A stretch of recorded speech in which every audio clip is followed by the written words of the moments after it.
선진국에서 온 외국인의 눈에 비친 우리나라 전통시장의 놀라운 진실을 공개합니다. 처음엔 편견과 무시로 시작했지만 결국 눈물로 고백하게 된 충격적인 반전 스토리. 과연 무엇이 그녀를 완전히 변화시켰을까요? 한국인이라면 누구나 가슴 뿌듯해할 이야기가 지금 시작됩니다. 우리가 당연하게 여기는 일상 속 가치들이 실은 얼마나 소중한 것인지 외국인의 시선을 통해 새롭게 발견해 보세요. 오늘의 이야기 끝까지 시청해 주시고 1초 좋아요와 구독 눌러주신다면 영상 제작에 큰 힘이 됩니다. 저는 독일 베를린에 사는 마리아입니다. 국제 마케팅 컨설턴트로 일하며 세계 각국의 시장 문화를 연구하죠. 이번에는 한국의 전통시장을 조사하러 왔는데 솔직히 큰 기대는 하지 않았습니다. 동행한 동료 프랑크도 마찬가지였어요. 새벽 5시 서울의 한 전통시장에 도착했습니다. 아직 어둠이 완전히 걷히지 않은 시간이었죠. 첫인상은 그야말로 혼란 그 자체였습니다. 좁은 골목 사이로 상인들이 분주히 움직이고 각종 물건들이 어수선하게 쌓여 있었거든요. 후진국 시장 같네. 프랑크가 코웃음을 치며 말했습니다. 저도 속으로는 동감했어요. 유럽의 깔끔하게 정리된 마켓과는 너무 달랐거든요. 하지만 곧 놀라운 장면을 목격했습니다. 상인들이 일제히 빗자루를 들고 나타났어요. 나이 지긋한 할머니부터 젊은 청년까지 모두가 자신의 가게 앞뿐만 아니라 골목 전체를 쓸기 시작했습니다. 누가 시킨 것도 아닌데 말이죠. 물이 뿌려지고 빗자루질이 시작되었습니다. 그 순간 새벽 햇살이 물방울에 반짝이며 상인들의 얼굴을 비췄어요. 그들의 표정에는 불평이나 억지스러움이 전혀 없었습니다. 오히려 자부심 같은 게 느껴졌죠. 왜 저렇게 열심히 청소하는 거야? 프랑크가 의아해했습니다. 한 중년 남성이 우리 대화를 듣더니 웃으며 말했어요. 손님들이 오시는데 더러우면 안 되지 않습니까? 그 말에 저는 뭔가 묘한 감정을 느꼈습니다. 이건 단순한 청소가 아니었어요. 하루를 맞이하는 그들만의 의식 같았습니다. 점점 밝아오는 새벽, 시장은 완전히 달라져 있었습니다. 처음에 보였던 혼돈은 사실 질서였어요. 모든 것이 제자리에 있었고 상인들은 각자의 역할을 완벽히 알고 있었습니다. 물고기 파는 아저씨는 얼음을 정성스럽게 깔고 채소 파는 할머니는 시든 잎사귀 하나하나를 골라내고 계셨어요. 과일 상인은 색깔별로 정리하며 가장 좋은 것들을 앞쪽에 배치했죠. 저는 무의식 중에 감탄사를 흘렸습니다. 이런 성실함과 자부심을 가진 사람들을 본 적이 없었거든요. 유럽의 마켓에서도 이런 모습은 쉽게 찾아볼 수 없었습니다. 프랑크는 여전히 시큰둥했지만 저는 달랐어요. 뭔가 특별한 것을 발견한 기분이었습니다. 한국이라는 나라와 이 시장 사이에 숨겨진 연결고리가 있을 것 같은 예감이 들었거든요. 상인들의 움직임을 지켜보며 저는 이곳에서 예상치 못한 무언가를 배우게 될지도 모른다는 생각이 들기 시작했습니다. 아침 6시가 되자 시장은 본격적인 활기를 띠기 시작했습니다. 저는 프랑크와 함께 채소 코너로 향했어요. 그곳에서 70대쯤 되어 보이는 할머니가 상추를 정리하고 계셨습니다. 놀라운 것은 할머니의 행동이었어요. 멀쩡해 보이는 상추잎들을 하나하나 들여다보시더니 조금이라도 시든 것들을 따로 모으기 시작하셨습니다. 그리고 그것들을 쓰레기통에 버리시는 거예요. 할머니, 그것들도 팔 수 있을 것 같은데요. 제가 조심스럽게 물었습니다. 할머니는 퉁명스럽게 대답하셨어요. 상한 건 못 팔아. 속이면 그건 장사꾼이 아니라 사기꾼이지. 그 말에 저는 깊은 인상을 받았습니다. 유럽에서도 이런 철학을 가진 상인을 만나기는 쉽지 않거든요.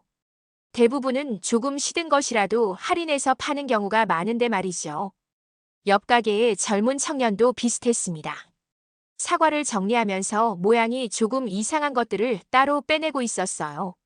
저희가 다가가자 환하게 웃으며 말했습니다. 이건 그냥 가져가세요. 맛은 똑같은데 모양만 좀 못났어요. 프랑크가 의외라는 표정으로 물었습니다. 왜 팔지 않나요? 할인해서라도 팔면 되잖아요. 청년은 고개를 저었어요. 손님들한테 좋은 것만 드려야죠. 이런 건 제가 먹으면 돼요. 저는 그 순간 뭔가 가슴이 뭉클해졌습니다. 이익을 추구해야 할 장사에서 손님을 먼저 생각하는 마음이 느껴졌거든요. 할머니는 저희를 보더니 신선한 상추를 골라 비닐봉지에 담아주셨습니다. 그리고 덤으로 깻잎 몇 장을 더 넣어주시면서 말씀하셨어요. 좋은 건 드려야지. 그래야 또 오시잖아. 그 말을 들으며 저는 한국 상인들의 철학을 이해하기 시작했습니다. 단순히 물건을 파는 게 아니라 신뢰를 쌓는 것이었어요. 눈앞의 이익보다 장기적인 관계를 중시하는 거죠. 과일 가게 청년은 우리에게 배를 하나 깎아주며 시식을 권했습니다. 달콤하고 시원한 맛이 입안 가득 퍼졌어요. 맛있죠? 이 배는 제가 직접 농장에서 가져온 거예요. 그의 자랑스러운 표정에서 단순한 판매가 아닌 자부심을 느낄 수 있었습니다. 자신이 파는 물건에 대한 확신과 책임감이 있는 거죠. 프랑크는 여전히 이해하지 못하겠다는 표정이었지만 저는 점점 이들의 마음을 알 것 같았습니다. 이곳에서 장사는 단순한 거래가 아니라 인간관계였어요. 시장을 돌아다니며 만난 모든 상인들이 비슷했습니다. 생선가게 아저씨는 비린내가 조금이라도 나는 생선은 절대 팔지 않으셨고 떡집 아주머니는 전날 만든 떡은 할인해서 파셨어요. 저는 서서히 깨닫기 시작했습니다. 이곳의 상인들에게는 돈보다 중요한 가치가 있다는 것을요. 그것은 바로 정직함이었습니다. 그리고 그 정직함이 한국이라는 나라와 어떤 연관이 있을지 궁금해지기 시작했어요. 시장이 본격적으로 붐비기 시작한 오전 9시, 저는 프랑크와 함께 한 음식점 앞에 앉아 시장을 관찰했습니다. 프랑크는 계속해서 불만을 토로했어요. 이해가 안 돼. 저렇게 좋은 것들을 공짜로 주고 상한 건 버리고 사업 마인드가 전혀 없어. 그때 옆자리에서 두 상인이 대화하는 소리가 들렸습니다. 중년의 건어물 상인과 젊은 떡집 사장이었어요. 요즘 경기가 어려워도 품질은 절대 타협 못해. 건어물 상인이 말했습니다. 맞아요. 싸게라도 팔아서 이득을 남기자는 사람들이 있는데 그러면 결국 망하게 되어 있어요. 떡집 사장이 맞장구 쳤어요. 프랑크가 끼어들었습니다. 하지만 비즈니스에서는 이익이 우선 아닌가요? 조금 품질을 낮춰서라도 더 많이 팔면 되잖아요. 두 상인이 고개를 저었습니다. 이익보다 신뢰가 먼저죠. 건어물 상인이 단호하게 말했어요. 한 번 속으면 다신 안 와요. 그럼 장사 끝이에요. 떡집 사장도 덧붙였습니다. 저는 두 관점 사이에서 갈등을 느끼기 시작했습니다. 독일에서 배운 경영학으로는 프랑크의 말이 맞았어요. 이 극대화가 사업의 기본 원칙이니까요. 하지만 이곳 상인들의 철학도 나름의 논리가 있어 보였습니다. 그럼 손해보는 일이 많지 않나요? 제가 물었습니다. 건어물 상인이 웃으며 대답했어요. 지금 당장은 손해 같아도 오래 보면 이득이에요. 손님들이 믿고 찾아오거든요. 떡집 사장도 고개를 끄덕였습니다. 우리 할아버지 때부터 이 자리에서 장사했는데 그때부터 지켜온 원칙이에요. 정직하게 하면 3대째 장사할 수 있어요. 그 말을 듣고 저는 뭔가 깨달았습니다. 이곳의 장사는 단기적 이익이 아니라 세대를 이어가는 일이었어요. 그래서 신뢰가 그렇게 중요한 거였죠. 한 할머니가 떡집에서 인절미를 사면서 말씀하셨어요. 여기 떡은 믿고 먹을 수 있어서 좋아. 30년째 사 먹는데 한 번도 실망한 적이 없어. 떡집 사장의 얼굴에 자부심이 가득했습니다. 30년간 쌓아온 신뢰의 무게를 저는 그 순간 이해할 수 있었어요. 프랑크는 여전히 이해하지 못하겠다는 표정이었지만 저는 달랐습니다. 시장이 단순한 교환의 장소가 아니라는 것을 깨닫기 시작했거든요. 이곳은 양심이 거래되는 무대였습니다. 상인들은 물건을 팔면서 자신의 양심도 함께 걸고 있었어요. 그래서 그들에게는 품질이 그렇게 중요한 것이었죠. 양심을 속일 수는 없으니까요. 저는 마음속에 작은 균열이 생기는 것을 느꼈습니다. 지금까지 가졌던 편견들이 조금씩 무너지기 시작한 거예요. 한국의 이 작은 시장에서 생각지도 못한 철학을 발견하고 있었습니다. 점심시간이 되자 시장 한쪽에서 큰 목소리가 들려왔습니다. 50대쯤 되어 보이는 남성이 몇 명의 외국인 관광객들에게 뭔가를 열심히 설명하고 있었어요. 저희도 호기심에 가까이 다가갔습니다. 저는 고려인 3세입니다. 그가 격정적인 목소리로 말했어요. 제 증조할아버지는 일제강점기 때 연해주로 강제 이주당하셨어요. 그곳에서 온갖 고생을 다 하셨죠. 그의 목소리에는 깊은 감정이 담겨 있었습니다. 저는 무의식적으로 숨을 멈추고 그의 이야기에 귀를 기울였어요. 하지만 할아버지는 그 어려운 상황에서도 정직함만은 잃지 않으셨어요. 러시아 사람들이 조선놈은 거짓말을 안 한다고 할 정도였답니다. 프랑크가 작은 목소리로 중얼거렸습니다. 과장이 좀 심한 것 같은데.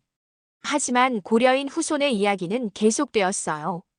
스탈린 시대에 카자흐스탄으로 또 강제 이주당했을 때도 중앙아시아의 메마른 땅에서도 한국인들은 성실하게 살았어요. 그래서 살아남을 수 있었던 거예요. 그의 눈에는 눈물이 맺혀 있었습니다. 양심은 민족의 피입니다. 그 피가 오늘날 이 시장에도 흐르고 있어요. 저는 그 순간 온몸에 전율이 흘렀습니다. 갑자기 아침에 본 상인들의 모습이 다르게 보이기 시작했어요. 그들의 정직함이 단순한 개인적 성향이 아니라 역사적 유산이었다는 것을 깨달았거든요. 제가 어릴 때 할머니께서 그러셨어요. 너희는 고려 사람이다. 고려 사람은 속이지 않는다고요. 그가 시장을 둘러보며 말했습니다. 여기 계신 분들도 마찬가지예요. 직접적인 고려인 후손은 아닐지라도 같은 핏줄이에요. 정직이라는 DNA를 가진 민족이죠. 한 관광객이 질문했습니다. 그런 정신이 정말로 이어져 내려온 건가요? 고려인 후손이 환하게 웃으며 대답했어요. 직접 확인해 보세요. 이 시장에서 하루만 보내면 알 수 있을 거예요. 저는 그제야 이해했습니다. 오늘 아침부터 본 모든 것들이 우연이 아니었어요. 상한 채소를 버리는 할머니, 못난이, 과일을 그냥 주는 청년, 품질을 타협하지 않는 상인들. 이 모든 것이 역사의 연결고리였습니다. 역사가 오늘의 시장과 연결되는 순간이었어요. 수십 년, 수백 년 전부터 이어져 내려온 정직함이 지금도 이곳에서 살아 숨쉬고 있었던 거죠. 프랑크는 여전히 의구심을 품고 있었지만 저는 더 이상 의심할 수 없었습니다. 증거는 제 눈앞에 있었으니까요. 한국인들의 정직함은 개인적 선택이 아니라 민족적 유전자였습니다. 저는 가슴이 뜨거워지는 것을 느꼈어요. 그리고 지금까지 가졌던 편견들이 얼마나 쉘로했는지 깨닫기 시작했습니다. 고려인 후손의 이야기를 들은 후 저는 시장을 다시 돌아보기 시작했습니다. 이번에는 완전히 다른 눈으로 바라보게 되었어요. 각각의 상인들이 역사의 증인처럼 보였습니다. 프랑크는 여전히 냉소적이었어요. 감상적인 이야기로 포장해도 결국 비효율적인 건 마찬가지야. 현대 사회에서는 통하지 않는 방식이라고. 그때 한 할머니가 저희 앞으로 다가왔습니다. 아침에 봤던 상추파는 그 할머니였어요. 외국에서 오셨구나. 뭐 좀 사가세요. 할머니는 저희에게 김치를 맛보게 해주시면서 말씀하셨어요. 이 김치는 내가 직접 담갔어. 화학 조미료 하나도 안 넣었지. 손님들 몸에 나쁜 건 못 팔겠어. 그 순간 저는 눈물이 차올랐습니다. 할머니의 주름진 손, 정성스럽게 담근 김치, 그리고 그 따뜻한 마음. 모든 것이 저의 가슴을 파고들었어요. 할머니. 제가 떨리는 목소리로 말했습니다. 제가 너무 오만했어요. 이곳을 무시했어요. 프랑크가 당황하며 저를 말렸지만 저는 멈출 수 없었습니다. 시장 한복판에서 무릎을 꿇고 앉았어요. 정말 죄송합니다. 내가 틀렸어요. 눈물이 뺨을 타고 흘러내렸습니다. 지금까지 가졌던 모든 편견, 오만함, 무시. 그 모든 것들이 부끄러웠어요. 상인들이 하나둘씩 모여들기 시작했습니다. 하지만 놀라기보다는 담담하게 고개를 끄덕이시더군요. 마치 이런 일이 처음이 아닌 것처럼요. 건어물 상인 아저씨가 말씀하셨습니다.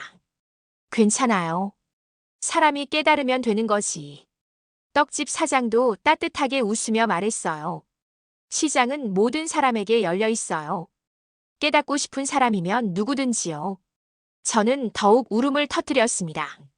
이들의 관용과 따뜻함이 제 마음을 완전히 녹여버렸거든요. 고려인 후손이 다가와서 제 어깨에 손을 얹었습니다. 눈물은 진실을 보는 첫 번째 단계예요. 당신은 이제 진짜를 보기 시작한 거예요.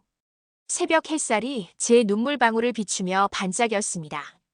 그 빛 속에서 저는 완전히 새로운 사람이 되는 기분이었어요. 프랑크는 난처해하며 서 있었지만 저는 더 이상 그의 시선을 의식하지 않았습니다. 진실 앞에서 체면이나 자존심 따위는 의미가 없었거든요. 상인들은 제가 울음을 그칠 때까지 조용히 기다려주셨어요. 그 침묵 속에서 저는 진정한 배움이 무엇인지 깨달았습니다. 책이나 강의가 아니라 진실한 마음과 마음이 만나는 순간이었어요. 무릎을 꿇은 채로 바라본 시장은 완전히 달랐습니다. 이곳은 단순한 시장이 아니라 인간의 선함이 집약된 성역이었어요. 저는 한참을 울었습니다. 그동안 쌓였던 모든 편견과 오만함이 눈물과 함께 흘러나가는 기분이었어요. 상인들은 아무도 서두르지 않고 제가 마음을 추스를 때까지 기다려주셨습니다. 건어물 상인 아저씨가 조심스럽게 말씀하셨어요. 시장은 누구에게나 배움터예요. 나이가 많든 적든 어느 나라 사람이든 상관없어요. 떡집 사장도 고개를 끄덕이며 말했습니다. 여기서는 돈보다 마음이 먼저거든요. 마음이 열려 있으면 누구든 배울 수 있어요. 저는 흐느끼며 고백했습니다. 이곳이 진짜 학교네요. 대학에서 배운 것보다 더 소중한 걸 여기서 배웠어요. 고려인 후손이 따뜻하게 웃으며 말했어요. 학교는 지식을 가르치지만 시장은 지혜를 가르쳐요. 살아있는 지혜를요. 그때 과일 가게 청년이 휴지를 건네며 말했습니다. 이제 친구네요. 울지 마세요. 그 말에 저는 또다시 눈물이 났습니다. 하지만 이번에는 감동의 눈물이었어요. 이토록 순수하고 따뜻한 마음들을 만난 것에 대한 감사함이었죠. 상추 파는 할머니가 제 손을 잡으며 말씀하셨어요. 세상에는 두 종류의 사람이 있어. 배우려는 사람과 가르치려고만 하는 사람. 당신은 배우려는 사람이야. 그 말을 듣고 저는 깨달았습니다. 지금까지 제가 얼마나 교만했는지, 그리고 진정한 배움이 무엇인지를요. 바닥에 무릎을 꿇고 앉아서야 비로소 하늘을 제대로 볼 수 있었습니다. 프랑크가 조심스럽게 물었어요. 마리아, 괜찮아? 저는 눈물을 닦으며 대답했습니다. 괜찮아. 아니, 지금까지 중에 가장 괜찮아. 상인들이 하나둘씩 제게 다가와 위로의 말을 건넸습니다. 누군가는 물을 가져다 주고 누군가는 부채질을 해주셨어요. 그 모든 것이 자연스럽고 진심 어린 배려였습니다. 울음과 웃음이 뒤섞여 시장은 하나의 거대한 교실이 되었어요. 교사는 상인들이고 학생은 저였습니다. 하지만 동시에 모든 사람이 서로에게서 배우고 있었죠. 진실은 화려한 강단에 있는 게 아니에요. 제가 떨리는 목소리로 말했습니다. 바로 이 바닥 위에 사람들의 마음속에 있어요. 고려인 후손이 힘차게 고개를 끄덕였습니다. 맞습니다. 진리는 삶 속에서 살아 숨쉬는 거예요. 저는 일어나서 상인들에게 한 명 한 명 인사를 드렸습니다. 각각의 얼굴에서 한국이라는 나라의 참모습을 봤어요. 정직하고 따뜻하고 진실한 사람들이었습니다. 그날 오후 저는 시장을 떠나기 전에 다시 한번 돌아봤습니다. 이곳에서 받은 가르침을 평생 잊지 않을 거라고 다짐하며요. 시장에서의 경험은 제 인생을 완전히 바꿔놓았습니다. 독일로 돌아간 후 저는 그날의 이야기를 SNS에 올렸어요. 단순한 여행 후기가 아니라 진심 어린 고백이었습니다. 한국의 작은 시장에서 인생 최고의 수업을 받았다는 제목으로 시작된 글이 순식간에 퍼져나갔습니다. 처음에는 친구들과 동료들만 보는 줄 알았는데 며칠 만에 수만 명이 공유하더군요. 독일의 한 방송국에서 연락이 왔어요. 인터뷰를 하고 싶다고 했습니다. 저는 기꺼이 응했어요. 카메라 앞에서도 그날의 감동을 그대로 전했습니다. 한국 시장은 단순한 쇼핑 장소가 아닙니다. 인류의 양심이 살아있는 학교입니다. 그 방송이 나간 후 유럽 전체에 큰 반향을 일으켰어요. 프랑스, 영국, 이탈리아의 언론들이 연달아 보도했습니다. 영국 BBC에서는 코리언 트러디셔널 마커 스쿨 어브 휴먼 칸션스라는 제목으로 특집을 방영했어요. CNN도 한국 시장에서 배우는 정직함이라는 헤드라인으로 국제뉴스에 실었습니다. 가장 놀라운 것은 각국에서 한국을 방문하겠다는 사람들이 줄을 이었다는 점이었어요. 단순한 관광이 아니라 배움을 위해서 말이죠. 프랑스의 한 경영학 교수는 제게 이메일을 보냈습니다. 학생들과 함께 한국 시장 견학을 계획하고 있습니다. 현대 경영학이 놓치고 있는 본질을 배우고 싶어요. 이탈리아의 요리사는 한국 상인들의 정직함을 배워 음식에 적용하고 싶다고 했고, 스위스의 시계 장인은 장인 정신의 참모습을 보고 싶다고 했어요. 제가 만났던 그 시장은 순식간에 세계적으로 유명해졌습니다. 하지만 더욱 놀라운 것은 상인들의 반응이었어요. 나중에 들은 이야기인데 외국인들이 몰려와도 그들은 전혀 변하지 않았다고 해요. 여전히 새벽에 빗자루를 들고 상한 채소는 버리고 좋은 건 덤으로 주고, 한 기자가 상추 파는 할머니께 물었다고 합니다. 유명해지신 기분이 어떠세요? 할머니는 담담하게 대답하셨어요. 별로 달라진 게 없어. 원래 하던 대로 하는 것뿐이야. 그 말을 전해 듣고 저는 다시 한번 감동받았어요. 진정한 가치는 외부의 인정에 의해 변하지 않는다는 것을 깨달았거든요. 세계 각국의 언론들이 한국 시장 상인들의 웃음을 담은 사진들을 실었습니다. 그 웃음이 전 세계 사람들의 마음을 울렸어요.